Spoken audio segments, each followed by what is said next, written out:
Fala minha gente, beleza? Gustavo Guassu, bem-vindos ao Psicolândia. Hoje nós falaremos sobre Revolução Francesa, um tema bem conhecido aí na internet, um tema bem polêmico e um tema extremamente complexo dentro do campo da história. Agora são 00:05, olha o horário que a gente resolve gravar o vídeo. Por que eu estou gravando isso?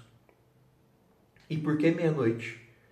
Há 1h30 atrás, apareceu um vídeo patrocinado de um indivíduo que se diz filósofo e ele estava comentando sobre a Revolução Francesa, cheio de erros, enfim. Esse indivíduo, eu fiz um vídeo sobre ele essa semana, reagindo a uma participação dele no Flow, porém o YouTube bloqueou e acabei excluindo o vídeo. Vou fazer um react novamente sobre esse indivíduo, sobre um shorts, é 1 minuto, tá? E nesse sentido a gente vai desmascará-lo.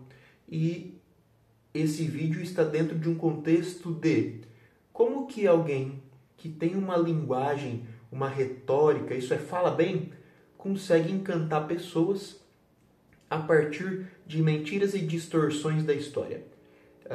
E é sobre isso que a gente vai falar hoje. Vamos relacionar o discurso, os meios de comunicação, como Instagram e YouTube, e distorções históricas a partir do contexto da Revolução Francesa. Mas antes disso, dá uma ouvida nesse solo do Jimmy Page. Jimmy Page, para quem não conhece, é o guitarrista do Led Zeppelin. Se liga.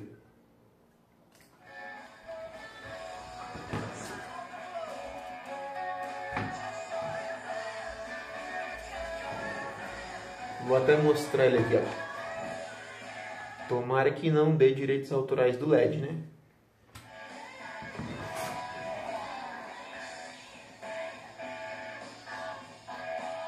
Cara, é zica. E antes do solo, usarei todos esses livros para falar sobre a Revolução Francesa, tá?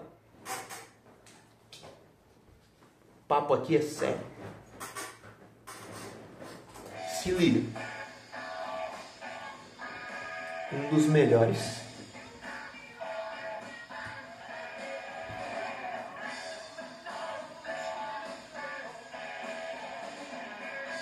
Agora, 1, 2, 3, vai! Quer dizer, na próxima. Mais uma.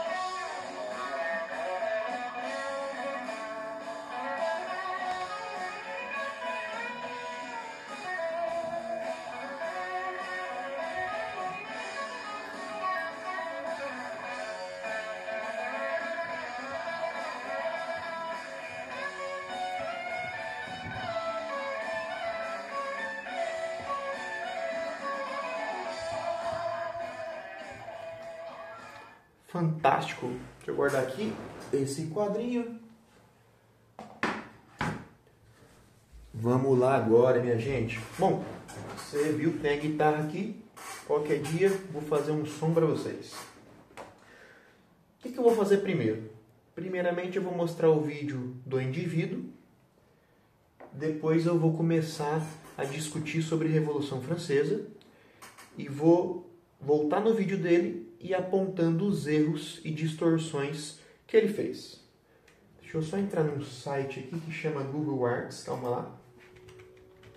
O Google Arts, gente, é um site a qual há uma união aí de vários museus do mundo, a qual você tem centenas, milhares de obras do mundo inteiro, de vários museus, à disposição online pra gente. Então eu quero pesquisar aqui, Revolução, calma lá, Francesa.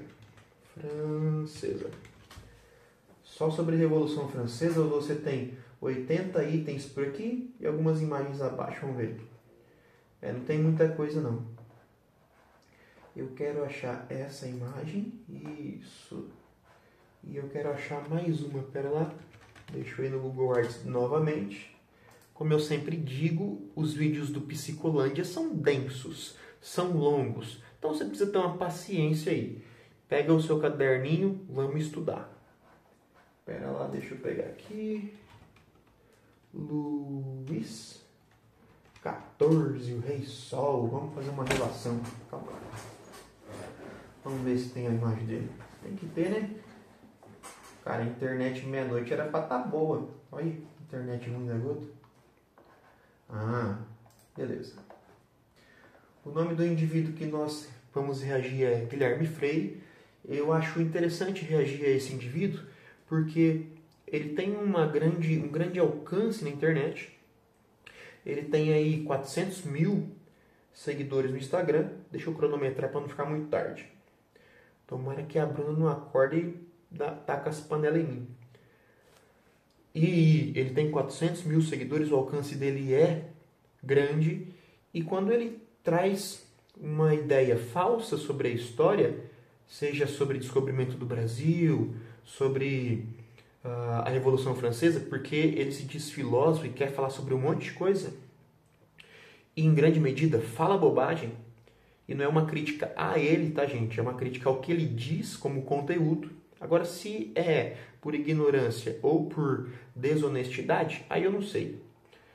Só que eu acho interessante a gente reagir a esses conteúdos, justamente porque quando um jovem vê esse tipo de conteúdo aparecer para ele, ele pode chegar na escola e falar assim, eu aprendi lá com o Guilherme diferente, você não sabe da história, professor. Então, assim, indiretamente afeta a gente que está na sala de aula, tá? Então, vamos ver o vídeo dele, vai lá.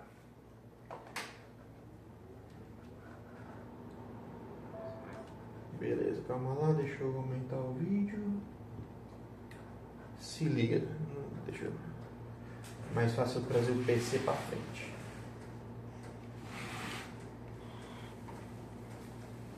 Vamos lá.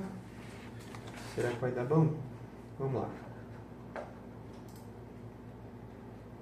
Já foi açúcar, tempero, tudo que é de bom, tudo maravilhoso. Ninguém acreditava no sucesso do acústico. Porque muita gente tem essa visão da escola, os franceses já foi açúcar, tempero, tudo que é de bom, tudo maravilhoso e tal. E aí quando você vê na história real é um pouco diferente. Na verdade, foi o caos total. Essa, Luís XVI, tem a ideia de vamos convocar os Estados Gerais, porque agora todos vão fazer um grande discurso, vamos unir todas as pessoas. O efeito foi o oposto. Os iluministas tomaram a frente do negócio, começaram a tomar o poder. Tinha o general Lafayette, né, fala que foi a mão invisível da maçonaria, isso já tinha grupos preparados para tomar o poder. Rapidamente começam as matanças, começam a pedir mais direitos, novos criminosos na Bastilha a pegar armas, a violência vai escalando, o governo revolucionário vai estabelecendo. Entender um pouco o que é essa França da época, né? Tem ataques em igrejas, com pessoas sendo mortas dentro das igrejas, a segurança começa a desabar em todo lugar. A guilhotina rola solta, né? Começa a se estabelecer depois do período que é chamado do terror, né? O próprio Robespierre, vestiu de deus grego, fazia discursos, foi morto pela própria guilhotina. Beleza, vamos lá com calma então. Deixa eu colocar uma imagem aqui. Vou colocar um somzinho para nós curtir baixinho, para não dar direitos autorais. Calma lá. Tem uma musiquinha aqui no YouTube que chama Liquid Life, alguma coisa assim, que é só instrumental e eu curto porque é um rock and roll. Liquify, eu acho que é alguma coisa assim, não é? Aqui, ó, chama Space Rock. Curiosa. Deixa bem baixinho. E uma outra coisa, tá, gente? Além desse Guilherme tá colocando a Revolução Francesa para as redes sociais de maneira extremamente distorcida, errada e desonesta, há também um outro indivíduo aqui. Esse cara chama Marcelo Andrade, formado em Direito, diz que é formado em História também, enfim. Aí ele vem fazendo vários podcasts sobre a Revolução Francesa, tentando trazer a Revolução Francesa no sentido de que a escola ensinou errado para os alunos, para os adultos. Que é a mesma questão que o Guilherme começa o vídeo dele. Aprendemos na escola que a Revolução Francesa foi tudo legal, tudo bonito, açúcar com tempero, tudo tranquilo, né? O que não é verdade, a gente nunca coloca, você não vai encontrar nenhum material didático, seja ele de colégios públicos ou colégios particulares, você não vai encontrar nenhum dizendo que a Revolução Francesa foi tranquila. Por quê? Porque é um processo de revolução. E a revolução ela é uma mudança na estrutura, na forma de organização da sociedade. Então, todo tipo de revolução, você tem que ir na base, na raiz, para criar uma nova forma de sociedade, uma nova forma de organização. Uma nova forma de organização, seja social, cultural, política e econômica. Então, é evidente que todo processo revolucionário é violento. Então não tem como a gente chegar falando de Revolução Francesa e falar que foi tranquilo. Isso aí é falso, isso aí já é uma mentira, porque não acontece assim, tá? Inclusive nós falamos dessa questão que ele comentou do terror, a gente fala que mataram mais de 30 mil pessoas na guilhotina, tudo isso é contado, tá? Então é falta de conhecimento dele da escola, provavelmente alguém que nunca lecionou em nenhum colégio público ou particular, que não tem contato com materiais didáticos. Eu vou trabalhar a Revolução a partir de uma aula que eu fiz ano passado para o meu terceiro ano. E aí, a Revolução ela é bem longa, tá, gente? Ela é bem metódica, porque você tem vários nomes, vários eventos, várias... como eu digo, várias datas. É necessário você decorar muita coisa. Nesse vídeo aqui eu vou tentar trabalhar sem esse processo de decoração. Aí você vai precisar prestar atenção em algumas coisas. Então só sobre revolução, e tudo isso aqui eu passo na lousa. Para você ver como a gente trabalha a revolução. Aí esse Marcelo, liberdade, o mito da revolução, Revolução Francesa, o terror em nome da liberdade, a falsa igualdade, enfim, a lenda da Bastilha, os crimes da Revolução, enfim. Você vai perceber que há uma ideia a qual, inclusive, eu comentei em outros vídeos anteriores no podcast, ou no Psicolândia. Há uma ideia de que nós, professores, mentimos na sala de aula, o que inclusive é uma distorção e é uma denúncia falsa, né? Dependendo da situação, você pode até processar um sujeito desse aí por danos morais, porque a gente trabalha assim, tá? Só que é interessante, o aluno fala assim depois nos comentários, a pessoa adulta que saiu da escola: eu estudei e não vi isso mesmo, não aprendi isso mesmo. Que tipo de aluno essa pessoa era? Prestava atenção? Fazia as atividades? Ou era um aluno que dormia na sala e não fazia nada? Primeira coisa, tá, gente? Entender o contexto da Revolução. O que acontece na França no século XVIII? Porque a Revolução é do ano de 1789. Por que na França? O que tem na França que fez com que a Revolução acontecesse? Vamos então para uma imagem. Essa imagem ela vai representar aquilo que nós chamamos de sociedade de ordens. Vamos pensar o seguinte: desde a Idade Média, e aí a gente tem uma definição de tempo meio que tradicional na história, a Idade Média ela acontece entre os anos de 476 depois de Cristo, e ela vai até o ano de 1453. Então você tem aí quase 1000 anos, né? De 1453 a 1789, que é o ano da Revolução Francesa, a gente tem a Idade Moderna. E de 1789 até hoje, a gente vive na Idade Contemporânea. Porque os historiadores resolveram definir, isso não é um consenso, é uma discussão, mas os historiadores pensaram em definir o tempo da humanidade em 5 períodos. Que seria a pré-história, a Idade Antiga, a Idade Média, a Idade Moderna e a Contemporânea. Bom, beleza, esse é um ponto. Desde a Idade Média, que vai até o ano de 1400, cria-se aquilo que a gente vai falar de organização feudal ou sociedade de ordens. O que é a sociedade de ordens? É uma sociedade em pirâmide, a qual, dependendo de onde você se encontra na pirâmide, você tem privilégios e você tem mais poder daqueles que estão abaixo. Então, quem está em cima tem mais poder do que está embaixo. Isso é uma sociedade que a gente chama de estamental. Se você for na Índia, seria uma sociedade estratificada. O ponto é, dependendo de onde você está, você tem privilégios. E a sociedade de ordens, ela é definida por 3 grandes grupos, pelo menos na França. E esses grupos vão ser chamados de estados. Então você tem o primeiro estado, o segundo estado e o terceiro estado. O primeiro estado é o clero, membros da Igreja Católica. Dentro desse clero, você tem a divisão entre alto e baixo clero. O alto clero seria bispos, cardeais, o papa, pessoas mais importantes na igreja, e o baixo clero seria monges, padres, enfim, diáconos. E dentro desse alto e baixo clero você também tinha privilégios. O ponto é, o primeiro estado na França são os membros do clero, da Igreja Católica. O segundo estado é a nobreza. O nobre é aquele que tem uma distinção de nascimento. Isso é, eu nasci em uma família nobre, eu sou diferente de você, eu sou superior, porque eu sou nobre. E o que distingue o nobre da pessoa comum? O título. Então você é um marquês, um conde, um visconde, um barão, um marquês e assim por diante.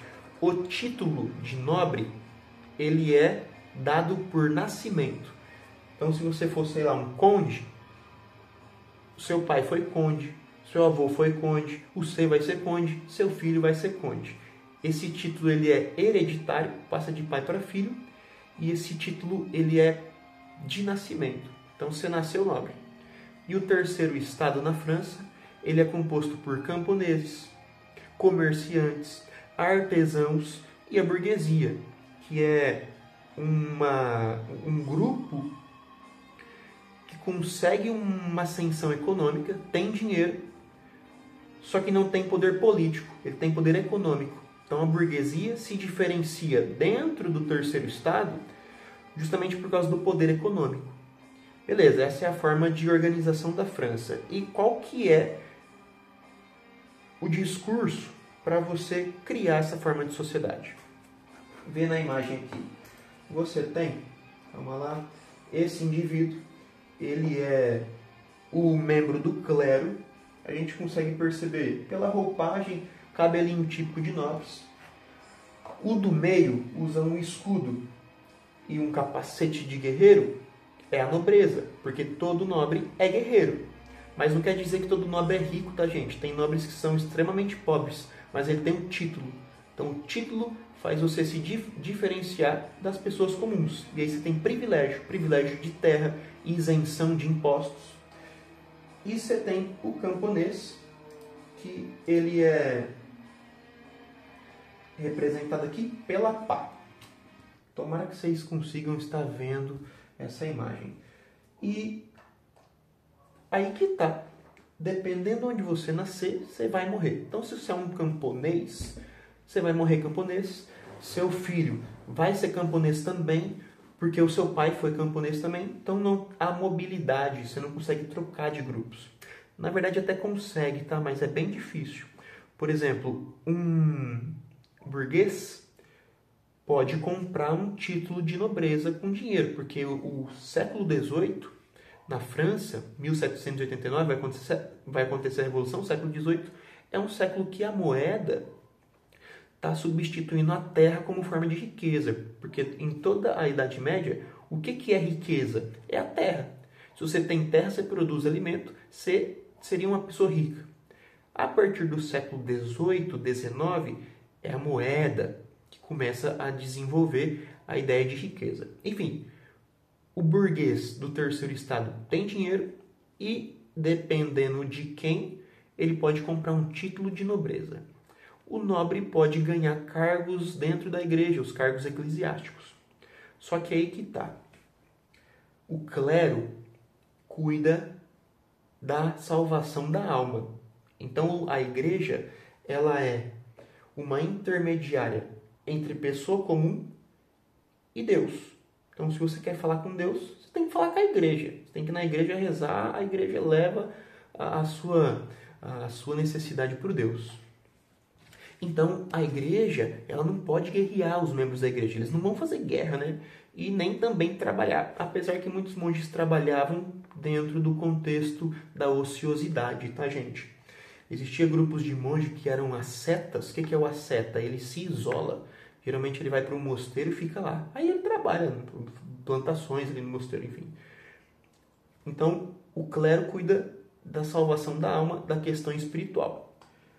O nobre, como ele é guerreiro, ele cuida da questão da proteção das fronteiras. Então, o nobre, ele é guerreiro por nascimento também. Nobreza é igual guerreiro, guerreiro é igual nobre. E o terceiro estado é o trabalhador, independente de quem, seja burgueses, artesãos, comerciantes ou camponeses. O primeiro e o segundo estado não pagam impostos.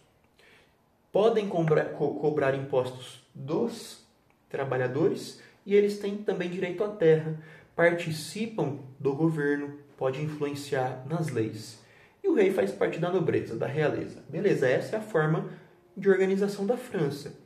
É uma organização que você impede que os trabalhadores possam ter uma qualidade de vida. Pra você ter uma noção, uns 2, 3 anos antes da Revolução, aconteceu uma crise de coelhos. Cara, coelhos, e você sabe que o coelho reproduz rápido, né? E galera, os coelhos estavam endoidando, estava cheio.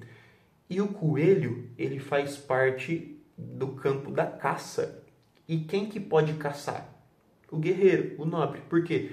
Porque caçar coelho, você caça com arco e flecha, com lança, sei lá, armadilhas, e isso estaria desenvolvendo a sua habilidade de guerra. Então, é proibido por lei que o camponês mate coelhos. E é interessante que o camponês está vendo os coelhos destruir a plantação e não pode fazer nada.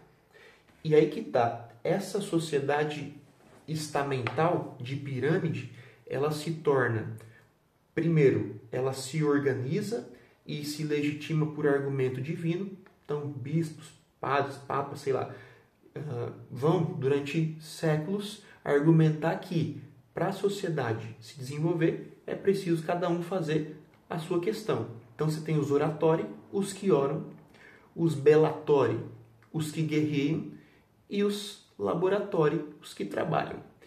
E isso vem por um argumento religioso. Então a igreja ela cria um discurso que legitima a sociedade de desigualdade.